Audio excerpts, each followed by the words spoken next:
please welcome founder and CEO of Beautiful Destinations, Jeremy Jauncey, head of third-party advertising at Hopper Scott Brodows, and head of Visit Iceland, Sigríður Dögg Guðmundsdóttir, in discussion with Skift Asia editor, Peden Bhutia.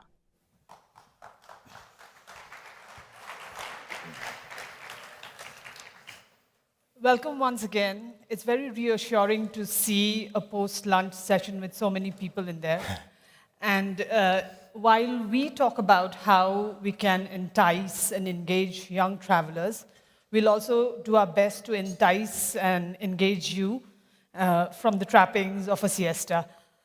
I have with me Jeremy Jauncey, the CEO of Beautiful Destinations, which is a destination and a hospitality branding company with over 50 million followers in social media, right, Jeremy? Mm-hmm.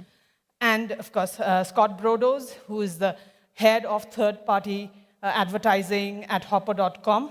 Hopper has made it very clear that they're going to cater to a younger demographic, and they don't want to be everything to everyone, and they've made that conscious choice.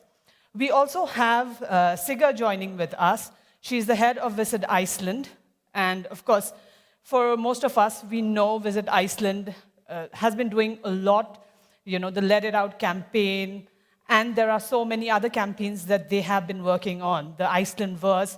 They've been quick to pick up on trends and turn them into small campaigns. Thank you, and welcome everyone for this discussion. And it's interesting that we are having this discussion sitting here in Dubai, because there is so much demand being built into the region that the million-dollar question is, where do the travelers come from? So, Scott, I would like to come to you with that question, because, like I said, Hopper is not trying to be everything to everyone and has made it a conscious decision to cater to a younger demographic. So when destinations try to get into the travel mindset, the traveler's mindset, how can they go about it? Well, first of all, thank you very much for having me here today. And it's great to see everyone here in Dubai. The energy, the vision, the excitement of this region is really unique around the world. So at Hopper, we really focus very much on the Gen Z millennial travelers and building a travel shopping and booking experience catered very much to them. So when it comes to destinations, we feel that it's important for the destinations to really connect with the potential travelers throughout the marketing funnel. So for example, when customers are just starting to explore potential places to visit, you want to give them really exciting, engaging content. So I think that's where Jeremy and his company serve the industry super well. And once you've really educated the traveler, then start to learn, well, what do they really care about? And there are different ways to do that, but we really believe at Hopper the best way to do that is test and learn. So when you survey someone and you ask them what their intent is, you may or may not get the full picture.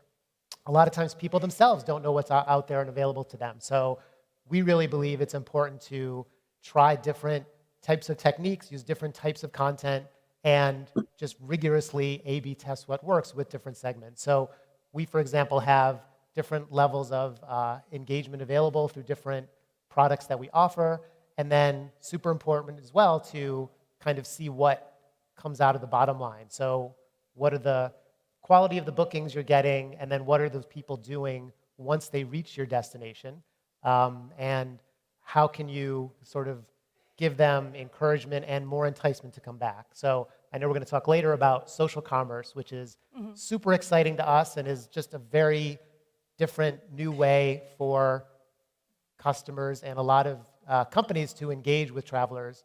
But it's all about shared social experiences and giving people the opportunity to really share with their friends and family what are the different opportunities and what will they all enjoy doing. Thank you, Jeremy, and that's a great insight into what destinations can do.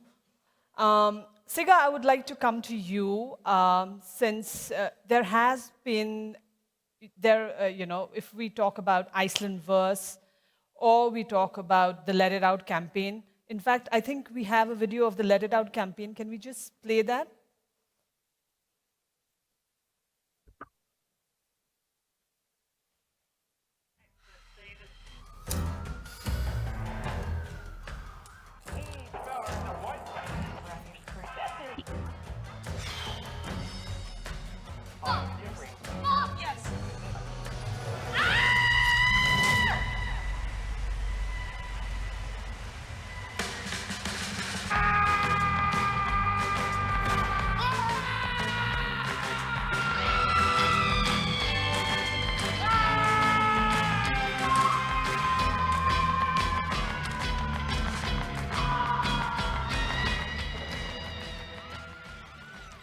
Yeah, thank you very much. I guess that really exemplifies what we felt during the last 2 years of COVID, perhaps 2020 for sure. So Sigríður, you've also been catching on social trends and turning that into small campaigns.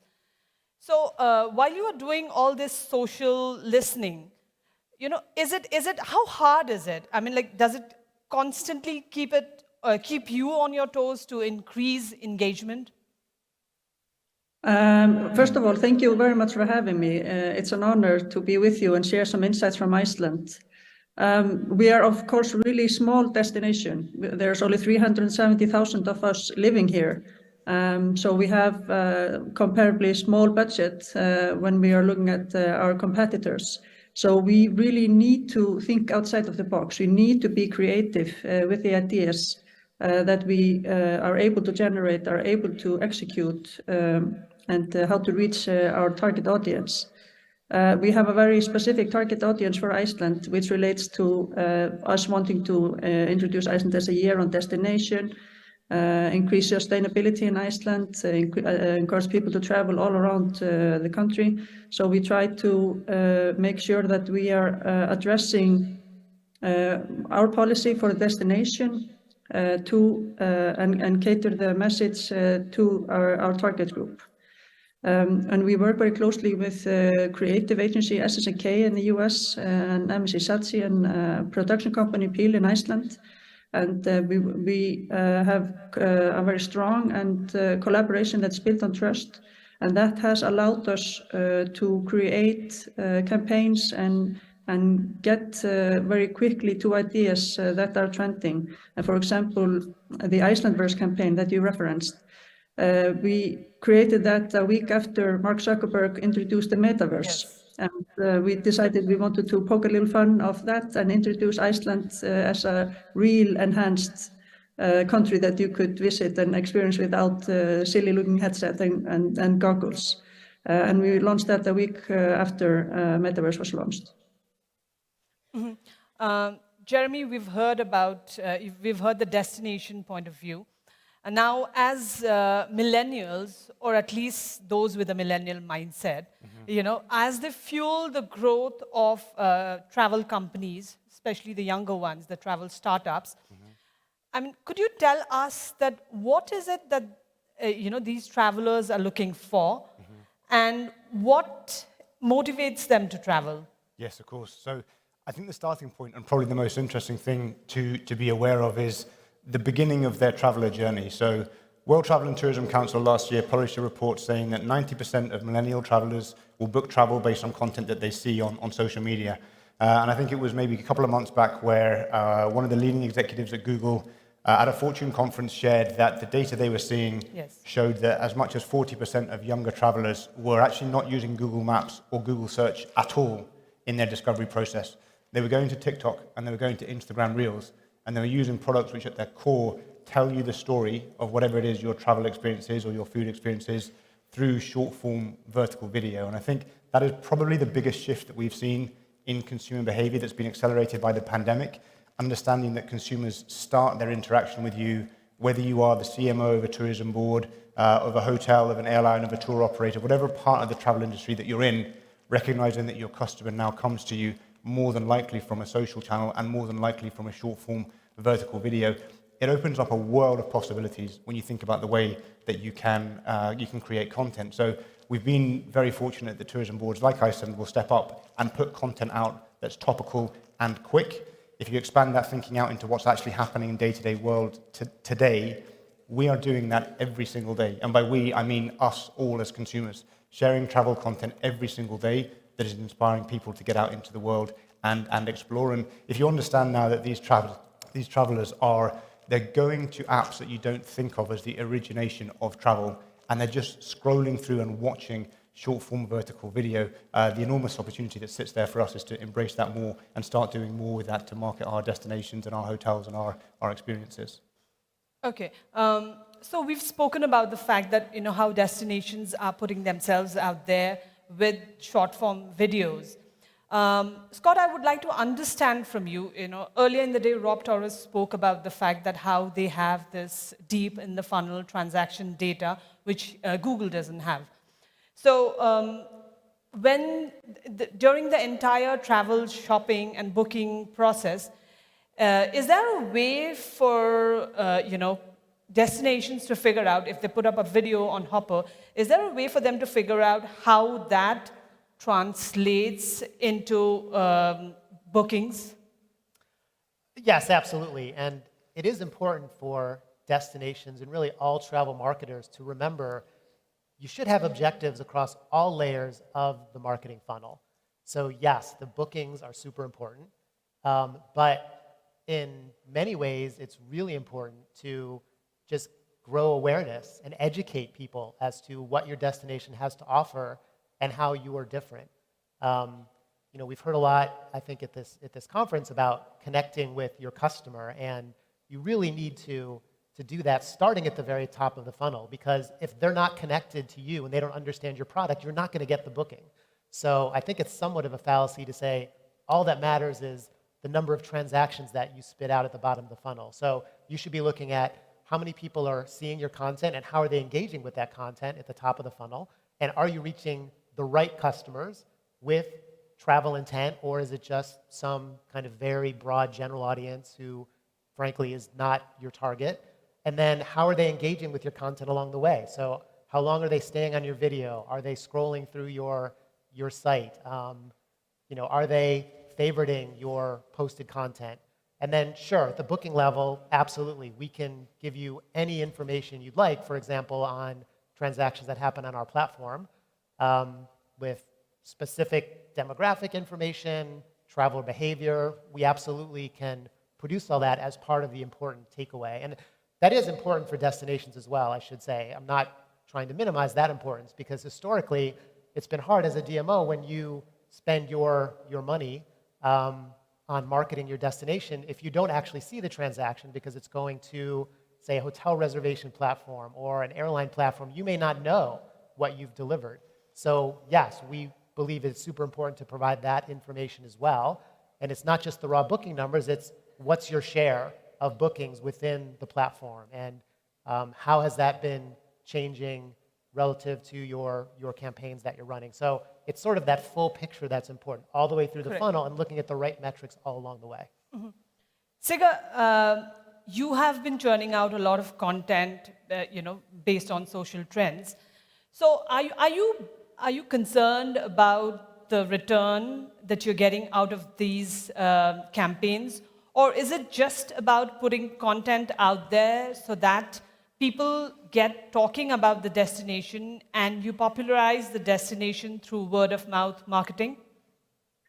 Awareness is a very important thing for us as a destination, and it's a very good point that was raised, that it might be difficult for us to see to measure the success, because we are not looking at bookings for a destination. So we have our KPIs, which are because we are focusing on both PR and social media. So part of our KPIs is how many earned media are we getting, but also how many social reactions are we getting for our campaigns, how many are looking at our videos, and how many users are we getting through the videos into our webpage. We are also looking at how much more likely are you to want to visit Iceland after you see our marketing material. We have been measuring all of this over the last 2 years when we have been marketing during the pandemic. So it's really important for destinations to have these KPIs so we can see what is working and what is not working. Okay. Jeremy, you have been working with destinations. So can you also give us a perspective from other destinations about how concerned are they about how these campaigns translate into bookings? Or, like I said, is it just about putting content out there and then just spreading the word? No, so there are many ways to think about a content strategy that begins in social, in that social media is your real-time interaction with your customers. You can post content and instantaneously see how popular it is, what people are responding to, and get feedback from that content. The most progressive tourism boards are taking content that they post first on social media, seeing its performance, and then A/B testing it across all the other channels that they might want to be on. So I very much believe that the future of tourism marketing and hospitality marketing is using that integrated approach and not thinking of social media just as that PR or influencer bucket. It's very much a central part of how you think about modern tourism marketing and acquiring customers, because the majority of customers are seeing that kind of content first. Their first interaction with you, if you're doing it correctly, is an organic interaction. And many people before me have told the audience and beyond the inefficiency of paid media now. We are seeing huge declines in intrusive advertising, all the changes that are happening from a technology standpoint, the iOS updates that are making it harder to target people. This is a wider trend in marketing which can be offset by investing in really good, high-quality content and building your own organic audiences. So you will see the most progressive tourism boards launch test campaigns on social media, see how the content performs, then pull some of that content out, start running it in their paid media on social, put that into their email, put that into their website. We've had examples where the clients have even used that as the starting board of how they've ultimately gone up and made TV commercials. So it does range across the board, and I think it's just understanding content differently. That's how you can measure your ROI and your impact. So a while ago, we were talking about the fact that for many destinations, smaller destinations, it's not about that one big promotional campaign that they are running, and it's more than marketing, it's content driven. Everything is content driven. So is this what you were talking about earlier, and how is it working? But because there are traditional destinations that would want to stick to the older form of marketing. Yeah, so again, I think the more progressive tourism boards are leaning into this idea that they need to be constantly present. You need to be constantly showcasing what it is that your tourism offering has and broadening the way that you tell stories. So if you have a content-first approach and you are really thinking through putting out content every single week rather than maybe a quarterly campaign or a seasonally focused campaign, the likelihood of being relevant and being top of mind for your consumers is much, much higher. Now, you can also showcase a much broader range of offerings in your destination or in your hotel if you're thinking through a consistent program of content that goes out much more regularly. Now, there are certain marketing departments that may not be structured like that, and certainly we'd be encouraging people to think about having more content creation capabilities either through their agency partners or in-house so that they can react to that, because I really do think that the days of doing one big annual tourism campaign are gone for most and probably out of reach for those that don't have the budget to really make an impact. Mm-hmm. Sigurd, while we are talking about marketing versus content, do you think that a destination like yours have an edge? Effective storytelling gives an edge to destination like yours compared to the bigger counterparts? I think maybe connected to what I said earlier, because we are small, because we have small budget, we are forced to think creatively and to be creative. And we really need to create content that media wants to write about and users want to engage with. So that just comes out of a necessity. And in Iceland, we have developed a certain tone of voice over recent years, where we try to use humor, for example, in a messaging. That can be risky, of course, but humor can be a really powerful vehicle for messaging. So that has worked well for us. Okay. Scott, we're talking about destinations. But when it comes to travel companies, how can travel companies look to collaborate with travelers? For this kind of because they are the travelers who are looking for experiences. And I think throughout the day, the word that we've heard the most is personalization and experiences. So how can travel companies work to collaborate with travelers for this? Yeah, I think there's one really exciting direction which we're seeing at Hopper and we're investing in, which I think all travel companies should take advantage of, which is really shifting your focus of your marketing and the benefit of that directly to your customers. So if you think about it today, who benefits the most from travel marketing? It's the shareholders of Google and Meta, right? Because everyone's paying those companies, they're doing super well, goes to their shareholders. What we believe is instead of everyone sort of relying on that ecosystem, let's give directly to our customers. That's kind of the foundation of the whole social commerce direction, really. So what we've done, for example, is we've added a lot of features and direct benefits for our customers in, say, referring Hopper to a friend. So once you download Hopper, you immediately get a QR code. If you share with your friend, you get some currency within our app that you can then use to discount travel purchases in the future. We have other things we've done as well around team buying. I won't go down that whole path, but the point is there's a lot of opportunity for companies to really think differently and leverage your customers to grow your business. Why continue to sort of reacquire and acquire new customers, which is so inefficient, versus giving your direct customers benefit.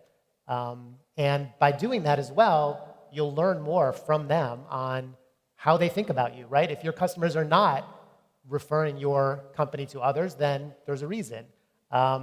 Or you can, obviously you can leak certain types of content and see, okay, which of that content are they then distributing? Which of your social posts are they sharing, right? That's teaching you a lot right there. So there's just a big opportunity, I think, for everyone to work more within your customers versus, just going out to the world and sort of blindly acquiring new. Mm-hmm. On the topic of customers, Jeremy, as travel moves from this, this fight for keywords to rank first in search, we are seeing that, Google stands a chance to lose out on Gen Z, to TikTok and Instagram. But then, of course, there are various things like the recent legislation that we're talking about, wherein there is news that they want TikTok banned in the US. India has already banned TikTok. So, how does one navigate through all that? I think TikTok aside, what's maybe more of a macro trend worth being aware of is the integration of short-form vertical video into the transaction process across many of the major sites that you use in your day-to-day life. So maybe 2 years ago, Netflix started testing short-form vertical video in the tiles that you see on their shows. You may have seen 5 days ago, Amazon announced Amazon Inspire, which is vertical videos inserted at the point of transaction where you can see people wearing the clothes and have a much more immersive experience because it is video. I think that is the direction that we're moving in across much of our life. And the Chinese have certainly been further ahead from a social commerce standpoint in leading in fashion and in beauty, and it's been coming slowly to the West. But in travel, it hasn't come yet. Now, we believe that is where the industry is going. We're investing our focus and our energies into that idea of being able to create vertical video guides that are bookable. We've brought in some amazing partners to kind of help us grow that from the investment side. One of the founders of Booking.com, Brent Hoberman, the founder of LastMinute.com and his investment fund, and Paris Hilton from the Hilton family, they've come behind us to help us actually build and launch this booking experience that is driven by vertical video from social. Because the reality is today that it is very difficult to go from that moment of inspiration when you see a vertical video on social to actually go and transact. You go through supposedly 38 different websites, a bunch of different painful experiences, and that joy and inspiration when you first discover a destination or a hotel on social becomes actually quite painful by the time you make that ultimate booking. And from the business side, I think as was alluded to, we end up going into a very, very competitive environment, paying for keywords that isn't the most efficient use of value to the consumer. So I think there will be a lot of movement into that space where people are looking at ways to find booking capabilities in vertical video, and certainly unlocking all of those transactions that are originating in social, and it hasn't happened yet. There are stories coming out about Instagram looking at ways to make that integration better. Mm-hmm. They've been testing shopping. The same has been happening in TikTok. The same has been happening in Snap. And if you see that the major platforms like Amazon and Netflix and Spotify and others are also going into short-form vertical video, it certainly gives you a bit of a steer as to where you should be thinking about your content marketing strategies. Mm-hmm. As we're coming to a close, Siga, I would like to come to you with a question about the fact that, as Gen Z look to social media for inspiration. How is Visit Iceland? How are you working on your social media strategy? Social media is our main medium, basically, for all of our campaigns. We are biggest on Facebook and Instagram. We have not been using TikTok that much, but a big segment of our target group is under 40 years old. So we are using social media mainly as a medium for our campaigns and videos to reach that target group. Okay, and also is social media also social media or the short form video marketing? Is it also an easy way to put across various messages like sustainability? What do you think, Scott? Yeah, that's what's so beautiful about short form video is you can have a very succinct, specific message. And as we've said, this is how people in Gen Z are consuming their content. So you don't have to come up with as much creative, right, in 30 seconds as you do sort of in the traditional long form. So it's a great way to have kind of separate, distinct messages that you can sequence, that you can test. So something like sustainability is a perfect example of how to use short form video. Thank you so much, all three of you, for having this discussion with me. And I hope that my audience is engaged enough and nobody is sleeping, I guess. So yeah, thank you so much for everything. Thank you. Thank you.